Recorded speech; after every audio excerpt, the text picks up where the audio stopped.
Internet वाले खुद के रखवाले, जीवन है फुटपाथ, तितलियां तितलियां हम इचलाती बल खाती तितलियां, सड़क है हमारा बाग, तितलियां तितलियां। हेलो दोस्तों, मैं सोनिया। आपका स्वागत है प्रोग्राम बच्चों की नज़र से पर, जो आपके लिए बटरफ्लाई चिल्ड्रन मीडिया द्वारा लाया गया है। दोस्तों, आज हम चर्चा करेंगे इंटरनेट का उपयोग और दुरुपयोग। इंटरनेट एक विशाल नेटवर्क है जो दुनिया भर के कंप्यूटरों को जोड़ता है। इंटरनेट के माध्यम से लोग इंटरनेट कनेक्शन के साथ कहीं से भी जानकारी साझा कर सकते हैं और संचार कर सकते हैं। लेकिन दोस्तों, जैसा कि एक कहावत है कि हर सिक्के के दो पहलू होते हैं, और उसी तरह इंटरनेट का सकारात्मक और नकारात्मक दोनों तरह का प्रभाव है। लेकिन यह पूरी तरह से हमारे उपयोग और दुरुपयोग पर निर्भर करता है। तो आइए आज इसके उपयोग और दुरुपयोग के बारे में चर्चा करें और कुल मिलाकर यह हमें कैसे प्रभावित करता है ये देखें। इंटरनेट लोगों तक पहुंचाने का सबसे आसान तरीका है। कुछ लोग इसका इस्तेमाल अपने बुरे इरादों को पूरा करने के लिए करते हैं। इंटरनेट का एक और दुरुपयोग साइबर बुलिंग है। इस पर अधिक चर्चा करने के लिए आइए भारत के विभिन्न हिस्सों के अपने दोस्तों से बात करें। नमस्ते, मेरा नाम सिमरन राजू हरगिरी है और मैं सलाम बालक ट्रस्ट से जुड़ी हूँ। जीवन के हर क्षेत्र में इंटरनेट का उपयोग देखा जा सकता है। इसने पूरी दुनिया को जोड़ा है। इंटरनेट हमें संचार के विभिन्न मोड प्रदान करता है, जैसे email, social networking site, web और वीडियो कॉल आदि। कुछ छात्रों में इंटरनेट का दुरुपयोग देखा जा सकता है। समाज में बेचैनी और अराजकता पैदा करने के लिए जनता को धमकी के संदेश और अफवाह भेजी जा सकती है। व्यक्तिगत डेटा को आसानी से हैक किया जा सकता है और इंटरनेट पर साझा किया जा सकता है। सोशल नेटवर्किंग साइट सिर्फ एक झूठी कहानी बनाकर और सोशल नेटवर्किंग साइट्स पर फैलकर किसी की प्रतिष्ठा को आसानी से बर्बाद कर सकती है। मेरा नाम राजेश्वरी शिंदे है। मैं तारदेव सेंटर से हूँ। मैं हमारा फाउंडेशन के साथ 5 साल से जुड़ी हूँ। कोरोना वंश हुए लॉकडाउन में हम बच्चों को इंटरनेट का महत्व समझ आया है। इस संकट काल में जब सारे स्कूल बंद है, ऐसे में इंटरनेट के माध्यम से हमारी पढ़ाई जारी रही। यहाँ तक कि अब नौकरी और शादियाँ भी ऑनलाइन तय हो रही है। इंटरनेट ने हमारे लिए कई सुविधा दी है, लेकिन इसका सावधानी पूर्वक उपयोग करना हम सबकी जिम्मेदारी है। नमस्ते, मैं हूँ सानिया शोहेब खाल्दी और मैं सलाम बालक ट्रस्ट से जुड़ी हुई हूँ। इंटरनेट हमें उपयोगी डेटा, सूचना और ज्ञान प्रदान करता है, जो सामाजिक, व्यक्तिगत और आर्थिक विकास के लिए उपयोगी है। यह लोगों को विभिन्न चीजें सीखने में मदद करता है और लोगों को ज्ञान प्राप्त होते हैं जिससे वे अपने दैनिक जीवन में लागू करते हैं। यह लोगों को सामाजिक रूप से एक दूसरे से जुड़ने में मदद करता है। नमस्ते दोस्तों, मेरा नाम मोहित गोपाल साहू है और मैं हमारा फाउंडेशन संस्था से पिछले कुछ सालों से जुड़ा हुआ हूँ। दोस्तों, बिना जांचे परखे किसी भी पोस्ट को फॉरवर्ड करना, अफवाहों को बढ़ाने में मदद करना एक सामाजिक अपराध है। हैकर्स हमारी निजी जिंदगी की जानकारी हमारे मोबाइल या कंप्यूटर से चुरा सकते हैं, इसलिए हमें ख्याल रखना चाहिए। चंदा को काटूं रातों में, है जिंदगी तेरे हाथों में, पलकों पे झिलमिल तारे हैं, आना भरी बरसातों में, सपनों का जहां होगा खिला खिला, बरसेगा सावन, बरसेगा सावन, झूम झूम के दो दिल ऐसे मिलेंगे। दोस्तों, हमारे कार्यक्रम बच्चों की नज़र से में फिर से स्वागत है, जो आप तक लेकर आया है बटरफ्लाई चिल्ड्रन मीडिया। तो दोस्तों, आज हम इंटरनेट के उपयोग और दुरुपयोग के बारे में चर्चा कर रहे हैं। इसलिए इसके बारे में अधिक जानने के लिए आइए आज के अतिथि का स्वागत करते हैं। सबसे पहले तो इस इम्पोर्टेंट टॉपिक पर अपने व्यूज़ शेयर करने के लिए मुझे इनवाइट करने पर बटरफ्लाईज एनजीओ को बहुत धन्यवाद। मेरा नाम उमेद मील है। मैं एक cyber security professional and expert हूँ। मैं इंडिया के स्टेट पुलिस जैसे Delhi, Rajasthan, Haryana, Himachal, UP police and central police agency CDTI, BPRND को cyber crime investigation, intelligence and digital forensics की ट्रेनिंग देता हूँ।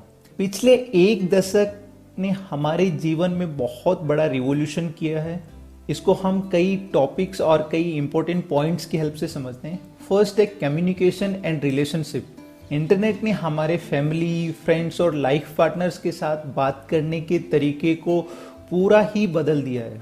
अब हर कोई हर किसी से बहुत ही इजी, इफेक्टिव और इंस्टेंटली जुड़ा हुआ है। कोविड-19 पेंडेमिक में किसी भी सोशल गैदरिंग या फैमिली फंक्शन में जाना बहुत मुश्किल और जोखिम भरा था, लेकिन इंटरनेट ने हमें एक ऐसा सोच और एक ऐसा रास्ता दिया जहां आज हम अपने लैपटॉप, स्मार्टफोन और टैबलेट की हेल्प से ओवर द ग्लोब किसी भी इंडिविजुअल, किसी भी सोशल गैदरिंग या कम्युनिटी से कनेक्ट हो सकते हैं। हम एक डिजिटल दुनिया में रह रहे हैं जहां सब कुछ इंटरनेट की हेल्प से होता है, तो हर एक चीज़ ऑनलाइन कनेक्ट है। आपका हर डेटा ऑनलाइन है। हमें ऑनलाइन में भी डिफ्रेंशिएट करना होगा कि जो चीज़ आप अपने किसी पर्पज के लिए कर रहे हो, जैसे कि आप अपना ऑफिस वर्क कर रहे हो, आप ऑनलाइन स्टडी कर रहे हो या फिर ऑनलाइन रिसर्च कर रहे हो, ये सब चीज़ें आपकी हैबिट हैं कि आप रेगुलरली 8 to 10 आवर्स और 12 आवर्स आप इंटरनेट पर इन्वेस्ट करते हो।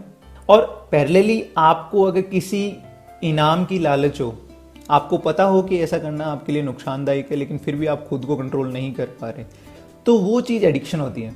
इंटरनेट एडिक्शन से बचने के कई तरीके हैं। पहला, आप अपने मोबाइल फ़ोन और कंप्यूटर पर एक टाइमर सेट करके रखें कि आप जब डिवाइस पर बैठेंगे तो इतने आवर्स के बाद आप डिवाइस को पावर ऑफ या फिर आप डिवाइस से दूर या फिर आप ऑनलाइन काम नहीं करेंगे।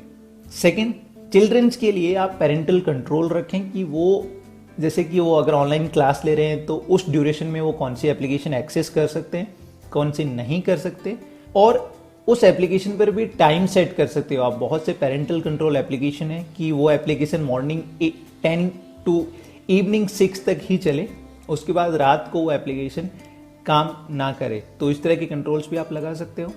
डिवाइस मॉनिटरिंग एप्लीकेशन आप यूज़ कर सकते हो कि क्या एक्टिविटी आपके चिल्ड्रंस या फिर आपके नियरेस्ट और डियरेस्ट कर रहे हैं, और उस बेसिस पर आप उन्हें गाइड और एडवाइस कर सकते हो सो दैट वो एडिक्शन से बाहर आ सकें।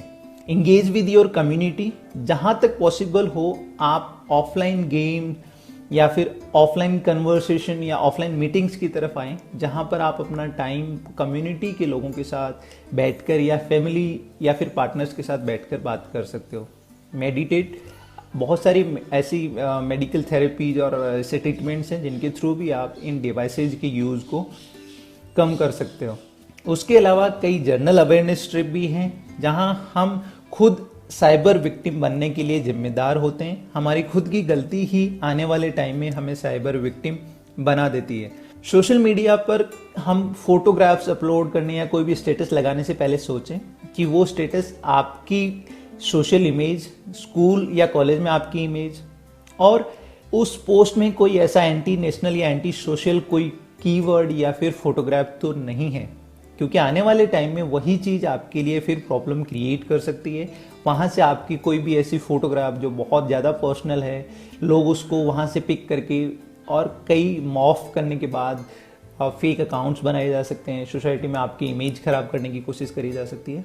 सोशल मीडिया पर पासवर्ड या फिर आपकी सिक्योरिटी, वहाँ 2 फैक्टर ऑथेंटिकेशन, और ये शायद याद रखें कि 2 फैक्टर ऑथेंटिकेशन हमें हर ऑनलाइन अकाउंट पर इनेबल करना है, चाहे आपका वो ईमेल अकाउंट हो, चाहे आपका फेसबुक है या ट्विटर है या इंस्टाग्राम अकाउंट है, सो दैट किसी को अगर आपके पासवर्ड शोल्डर सर्फिंग के थ्रू या फिर आपके नियरेस्ट को पता भी है तो भी वो उस पासवर्ड की हेल्प से आपके अकाउंट में लॉगिन ना कर सके। लॉगिन के टाइम पर उसको आपके फ़ोन से OTP लेना ही होगा।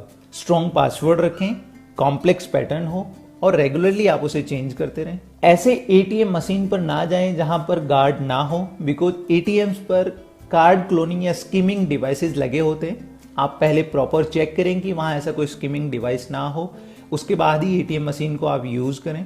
अननोन वेबसाइट से कभी भी शॉपिंग ना करें, किसी भी हैवी डिस्काउंट या फिर ऑफर के चलते किसी भी लिंक पर जाकर कोई भी प्रोडक्ट परचेज ना करें। इमरजेंसी की केसेस, जैसे कई बार होता है कि किसी का फेसबुक अकाउंट हैक हो गया, उसके रिलेटिव्स को मैसेज जाता है कि आपने उनको बहुत ज़्यादा मेडिकल एक इमरजेंसी है, आप 10,000 रुपये दो, मैं इवनिंग तक या कल तक आपको रिटर्न कर दूंगा। ऐसे केसेस में आप क्रॉस प्लेटफॉर्म से, जैसे आपके पास मैसेंजर से मैसेज आया तो आप उन्हें फ़ोन करके एटलीस्ट एक बार वेरीफाई करें कि आपको क्या वाकई ऐसी इमरजेंसी है। बिना वेरिफिकेशन के आप कोई भी पेमेंट ट्रांसफ़र ना करें।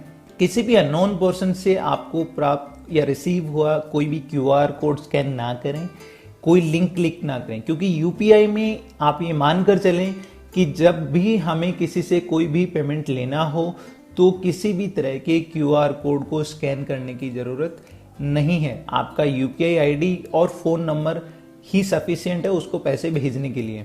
QR कोड स्कैन हमें तभी करना होता है जब हमें अपने अकाउंट से किसी को पैसे बाहर भेजने हो, अपने वॉलेट से या फिर किसी बेनिफिशियरी को भेजने हो, तब आपको QR कोड की स्कैन करने की ज़रूरत है। पेमेंट रिसीव करते टाइम किसी भी QR कोड को स्कैन करने की ज़रूरत नहीं है।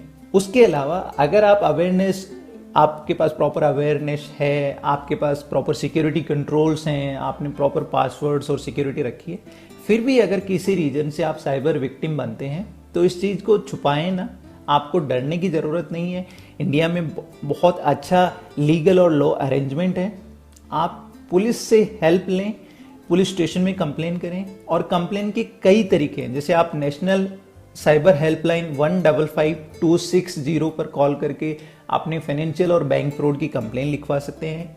आप इंडिया में कहीं पर भी बैठे cybercrime.gov.in पोर्टल, जो कि मिनिस्ट्री ऑफ होम अफेयर्स का पोर्टल है, वहां पर आप ऑनलाइन कंप्लेन भी दे सकते हैं। cybercrime.gov.in पोर्टल का एक सबसे अच्छा बेनिफिट है, गर्ल्स जो कि साइबर विक्टिम हैं, साइबर स्टॉकिंग या बुलिंग के, जो चाहते हैं कि उनका इस तरह का कोई भी केस बाहर सोसाइटी में डिस्क्लोज ना हो, किसी को पता ना चले, तो वो इस पोर्टल पर जाकर अनोनिमस कंप्लेन भी दे सकते हैं, जहां पर लॉ एनफोर्समेंट एजेंसी उनकी पर्सनल डिटेल की कंप्लेनेंट कौन है वो डिटेल कभी भी किसी भी पर्सन के साथ और मीडिया के साथ शेयर नहीं की जाती है। इसके अलावा बहुत सारे ऐसे स्टेट पुलिस हैं जहां पर उनकी खुद की वेबसाइट भी है, तो आप स्टेट पुलिस की ऑफिशियल वेबसाइट पर जाकर भी FIR करवा सकते हैं। और नियरेस्ट पुलिस स्टेशन, आज इंडिया के हर स्टेट में ये अरेंजमेंट है कि हर पुलिस स्टेशन में साइबर की अलग से यूनिट है, तो आपको ऐसा ज़रूरी नहीं है कि आप डिस्ट्रिक्ट साइबर सेल ही जाएं, आप नियरेस्ट पुलिस स्टेशन में भी साइबर की कंप्लेन दे सकते हैं। पुलिस आपकी हेल्प करेगी, IT एक्ट के अंडर उन पर कंप्लेन रजिस्टर करी जाएगी और आपको जो भी हेल्प या असिस्टेंट की ज़रूरत हो पुलिस करेगी। अपराधी को उसके अपराध की सज़ा जरूर मिलेगी। So last statement is stay safe, stay secure, be aware. ए भाई जरा देख के चलो, आगे ही नहीं पीछे भी, दाएं ही नहीं बाएं भी, ऊपर ही नहीं नीचे भी। ए भाई क्या है करिश्मा, कैसा खिलवाड़ है, जानवर आदमी से ज्यादा वफादार है, खाता है कोड़ा भी, रहता है भूखा भी, फिर भी वो मालिक पे करता नहीं वार है। और इंसान ये माल जिसका खाता है, प्यार जिससे पाता है, गीत जिसके गाता है, उसके ही सीने में भौंकता कटार है। कहिए श्रीमान आपका क्या विचार है? माल जिसका खाता है, प्यार जिससे पाता है, गीत जिसके गाता है, उसके ही सीने में भौंकता कटार है। ये भाई। तो दोस्तों, अब अलविदा कहने का समय आ गया है। आप सभी से अगले हफ्ते फिर से मिलेंगे इसी दिन इसी समय, rainbow 102.6। Till then, bye bye. हम वाले खुद के रखवाले।